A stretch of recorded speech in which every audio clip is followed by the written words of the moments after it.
When you work with large lists, as you start to scroll down the list, now you might be using the scroll bar on the right-hand side, or maybe you're using the mouse wheel or trackpad.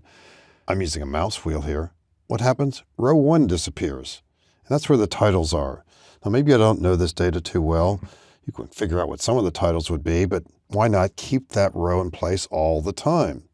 By way of a feature called freeze. Freeze panes. And it's found on the View tab in the ribbon. Freeze panes. Freeze a portion of the sheet to keep it visible while you scroll through the rest of the sheet. It's got 3 options. Many times we want to freeze the top row.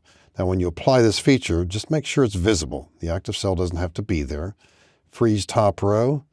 Subtle difference, separator between row 1 and 2 is a little darker, but as we start to, in my case, use the mouse wheel to scroll down, we see what's happening. It's there all the time. This has nothing to do with printing. You can leave it here all the time if you wish, or take it off anytime, reapply it. It has nothing to do with content. Let's say we remove it. Freeze panes, unfreeze panes. Now, what if we had many columns here? We move left and right. We're losing track of which person's data we're seeing here. We might want to see column A, the leftmost column. So as long as it's visible, and the active cell could be anywhere, we could, instead of freezing the top row, go to Freeze Panes, freeze the first column. Scrolling left and right, I'll use the scroll bar in the lower right-hand corner. Scrolling to the right, we're always seeing column A.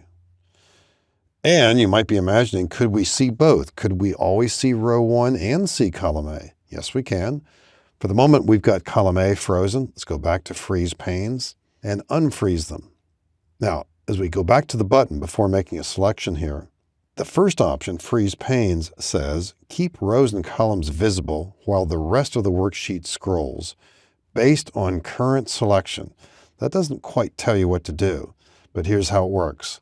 If we apply that feature, in other words, if the active cell is here or there or wherever, Excel will freeze every row above the active cell and to the left of it. So if we need to see just column A and row 1, we click in cell B2. If we wanted to see both columns A and B and row 1, we'll click in cell C2. So the freeze will occur above and to the left of the active cell. We're at cell B2, freeze panes, we can scroll up and down, we'll always see row 1, and we can scroll left and right, we'll always see column A. And once again, this has no impact on printing or anything else. It doesn't change any data whatsoever.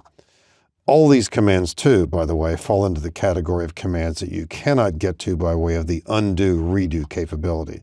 And we don't really need that capability anyway. If we don't want the feature anymore, we'll simply unfreeze and at a later time apply it again. It's a relatively easy feature to use, and it gives us the ability to easily move up and down or move left-right within a worksheet and see those vital headings.